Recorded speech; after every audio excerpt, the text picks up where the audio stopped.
up HITC Sport? Alright, let's get on with it then. Let's take a look at every Premier League match this weekend and watch me predict the correct result for every single one.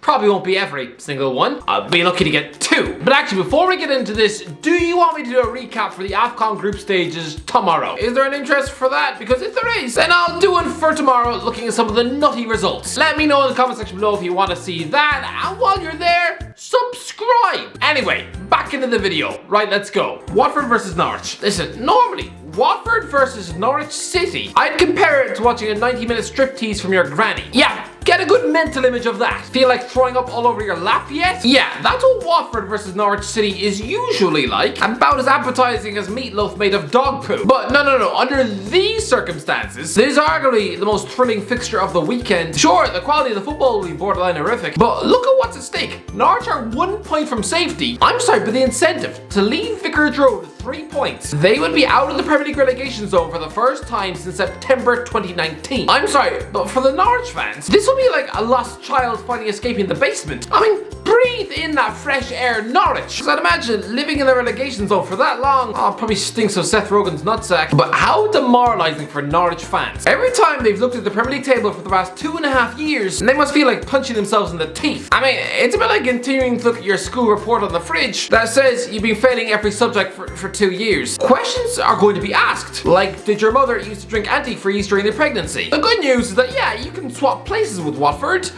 The bad news is that they've lost the Hornets the last 5 times they've played, including earlier in the season when you were spanked 3-1 at Carrow Road. But I'm sorry, Watford have taken just 1 point for the last available 21. What does Claudio Ranieri do all day? Just play backgammon with the nurse in his office? I mean, does he take any training sessions? Does he even talk to the players? Or is he just there for the fat paycheck? I mean, so far, he's proven to be a managerial block of ham. Anyway, Norwich stopped the rot with the win over Everton. So you know what? I'm gonna go for a smash and grab. Watford 0, Norwich 1. With Ranieri very quickly having his contract list on fire. I mean, considering how ruthless the Pozzo family are, he'll be lucky not to get shot on a fishing boat. Everton versus Aston Villa. Alright, so here we've got a managerial clash between Duncan Ferguson and Steven Gerrard. I mean, one of them was jailed for a headbutt, and honestly seems like the Scottish Vinnie Jones, and the other apparently chinned a DJ because he wouldn't play Lady Gaga or whatever song you wanted on the jukebox. So basically, I'm hoping to see an African Nations Cup style brawl at Goodison Park, so we can finally see who'll actually win the fight. Totally kidding, Big Dunk would crack his spine like a Twix. I mean, it's such a shame Rafa Benitez was sacked this week, because am I the only one who'd have loved to see a managerial clash between Rafa and Stevie G? Listen, Everton fans won't be looking forward to this match, because they haven't actually been able to beat Aston Villa in 6 years. And guess what? Haven't been able to beat Steven Gerrard since 2010. I mean, the last thing they want to see is the smug face of Stevie G backslapping Coutinho and walking off with all 3 points on their own turf. They'd sooner swallow a napkin that's been used to wipe a baby sick. Listen, Villa under Gerrard have been mostly brilliant, but I'm sorry, I don't know what it is about the presence of Duncan Ferguson in the dugout that just lifts these Everton footballers. I mean, do you remember his last spell in charge? Inheriting a Marco Silva mess and then immediately helps his team beat Chelsea and then grind out results against Manchester United and Arsenal. I mean, sure, there were some broken eggshells, like Moise Keane's confidence when he was probably weeping in the Old Trafford toilet, but still, I'm not sure whether Fergie, and yes, I am calling him Fergie, I'm not sure whether Fergie motivates through fear. I mean, he looks like another who probably eats stray cats for lunch. Yes, he's a Scottish caretaker, but no, I'm sorry, he's so much more than the club's answer to groundskeeper Willie. There is an X-Factor aura around him as a coach. So yeah, I think we're going to look at the club's best performance of the season, a 3-1 Everton win, in a match where Luke Coutinho will get booed more often than R. Kelly singing at a feminist march. Brentford versus Wolves. Alright, so this is the first time Wolves have visited Brentford's ground since August 2017 when they played a nothing 0-0 draw. Oh, great! Can't wait to watch this one then. Listen, earlier this season, Brentford, coasting on their top flight novelty, managed to grab a 2-0 win at Molineux, but since then, Bruno Lage has sealed up their defence with sticky tape. Honestly, it's momentous. 15 goals conceded in 20 games. How is more not being made out of this? Right now, with a far weaker squad at his disposal, Bruno Lage, yes, the former Sheffield Wednesday assistant coach, is doing a way more impressive job than Nuno Espirito Santo ever did. Christ, well, what is it with anyone who ever once coached at Swansea now doing really well in management? I can almost guarantee that give it 5 years, and even the likes of Russell Martin will be coaching a team like Tottenham in the Europa League. There's just something about Swansea, it's just mental. But anyway, yeah, Brentford have been surprisingly toothless this season. Ivan Toney targeted the Golden Boot, don't forget.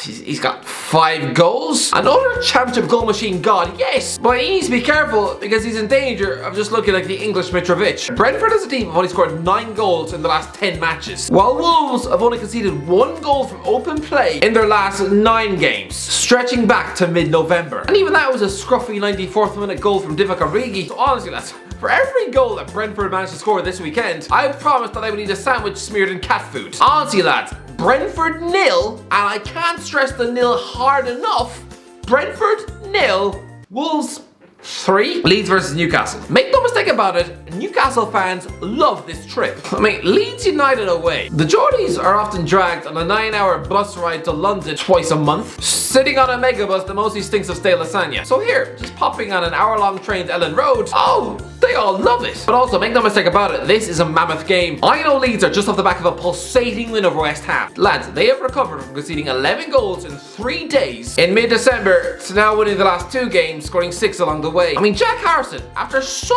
long this season, showing the attacking instincts of Harry Styles, he's now back in the goals, 4 goals in 2 games. And Newcastle, on the other hand, aside from that one electric game against Manchester United, they mostly look like a toothless, laboured egg yolk of a football team under Eddie Howe. So far, yes, the guy is trying to keep the ball on the floor, yes, but honestly, so far, he's had the motivational skills of a bowl of tubby custard. Failing to beat Norwich and Watford at home, I am sorry, Eddie, but that's not good enough. Don't even get me started on Cambridge United. I know Leeds have their injuries, but honestly, I can't see past a Leeds win. 1-0 to Leeds, with Elland old boy Chris Wood once again being roundly booed almost to the point of tears. Man United versus West Ham. April 2014. David Moyes is turfed out of Manchester United, being forever regarded as an out-of-touch former Preston coach who decided to ban ketchup from the canteen. That was his legacy. Apparently some withered old houseband of a manager who couldn't even muster up a top 4 challenge with the champions of England. Seeing that man coach in the Champions League, it's a bit like seeing Ferris Bueller behind the wheel of a car. David Moyes had led Manchester United to 7th in the Premier League. 7th! Embarrassing, right? But tell someone then that 8 years later and Manchester United, 4 managers later, would still be 7th in the Premier League. With Moyes, yes, 58-year-old Moyes, occupying 4th spot with West Ham. Imagine being told that in April 2014.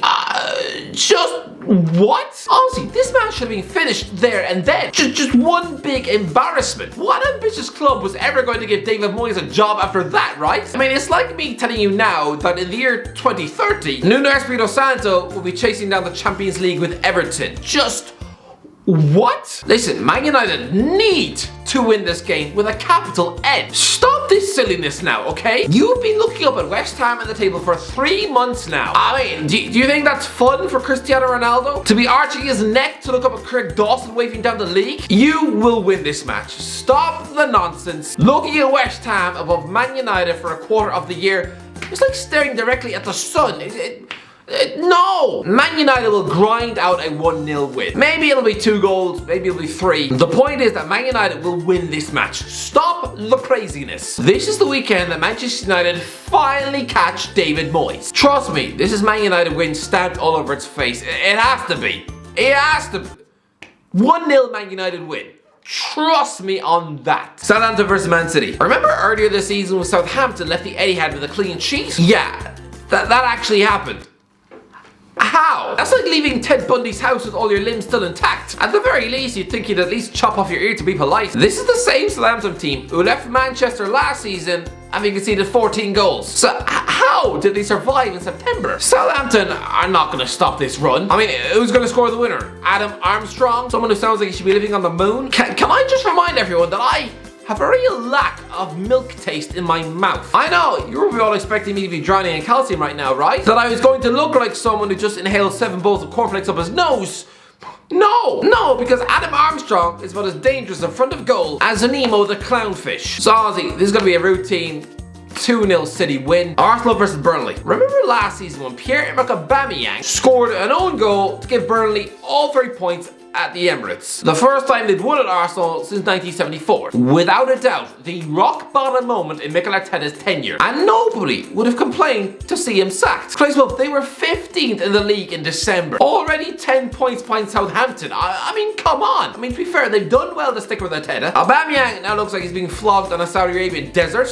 And you're actually in the hunt for Champions League football. Burnley, on the other hand, are probably going through the worst centre-forward crisis in the history of the Premier League. But honestly, this is going to be a routine and comfy 3-0 Arsenal win. Burnley definitely aren't going to score a goal. Crystal Palace versus Liverpool. Yeah, here we've got the shock of the round. Just like in 2014, Selhurst Park is going to be the place where Liverpool's title challenge burst into flames, just handing the trophy on a plate to Man City. History is going to repeat itself. Listen, Liverpool without Mo Salah and Sadio Mane. Oh, it's been like trying to cut the grass without a lawnmower. I mean, what are you gonna do? Use a knife and fork? Yeah, you'll be there until next week. Listen, people are calling Diogo Jota a world-class striker right now. I'm sorry, can we relax? It was only 3 years ago he was a bit part player for Wolves. In his last season at Molyneux, he started 13 games on the bench. You heard it here first. Diogo Jota is world-class. He is a top striker. Better than Kane, better than Lukaku, better than Cavani.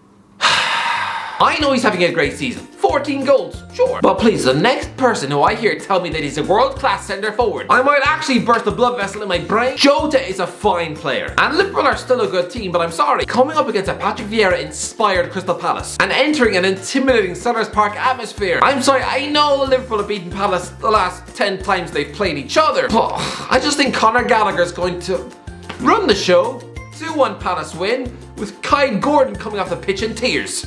Trust me. Leicester versus Brighton. Oh, this Brighton team and hype under Graham Potter. Honestly, it's probably the most nauseating hype of all time. I'm sorry, people love to take a giant Easter egg-sized dump on that Arsenal Invincible team. You know, calling them overrated because they drew too many games. Oh, okay then. Well, your hipster love child Brighton and Hove Albion, just the 11 draws then by January. And in particular, the one result they seem to love the most, the 1-1 draw. Because they've done that 7 times this season. I'm sorry, what is so entertaining about seeing a team let the opposition take a first half lead before spending the rest of the game dominating possession, chucking in a bunch of sideways passes before nicking a last minute equaliser? That is Brighton's game plan every week and is more repetitive than the plot of Hollyoaks. If this Brighton team are so good, how come they've only won 2 games since mid-September? For example, Everton are in utter shambles in free fall this season, and yet Brighton have only won 1 more game than them. I mean, you're tied on wins with Brentford. I mean, come on. Graham Potter is the English Marco Silva. Can we please stop the hype? Anyway, for this, I know what scoreline screams out at me. It's the 1-1 draw, right? I should be picking that. At demoralised Leicester City. Reading from that Stephen Bergwijn double, the smart money says 1-1 draw in the battle of the former Swansea coaches, right? And I will be furious if it is 1-1 because I'm going to go for a 3-0 Leicester win. Something just tells me we're going to see a Fox's reaction.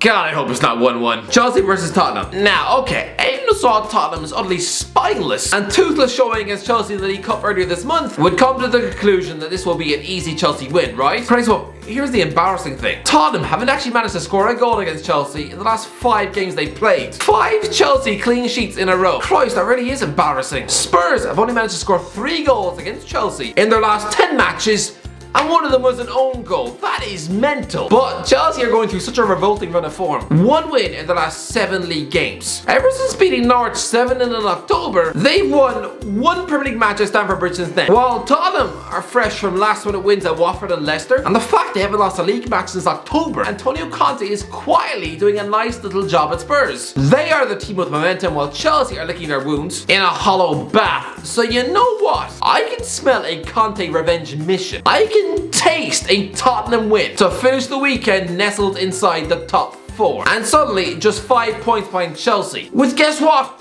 4 games in hand. Conte could realistically soon be 7 points out of Tuchel. That is mental. So yeah, I'm gonna go for a frustrating Chelsea showing where a low on confidence Lukaku resembles a busted mannequin, or at the very least a walking snowman. Spurs will dig in and grab a late 1-0 win. Their first victory at Stamford Bridge in nearly 4 years. Honestly, trust me, Monday morning it's gonna be filled to the brim with rumours of the Tuchel sack. Trust me, this is happening. Anyway, that's what it is. What do you think? Alright, let me know in the comment section below. What do you think is going to happen? Put your predictions in the comment section. If you enjoyed the video, don't forget to like, subscribe, and as always, I'll talk to you in a while.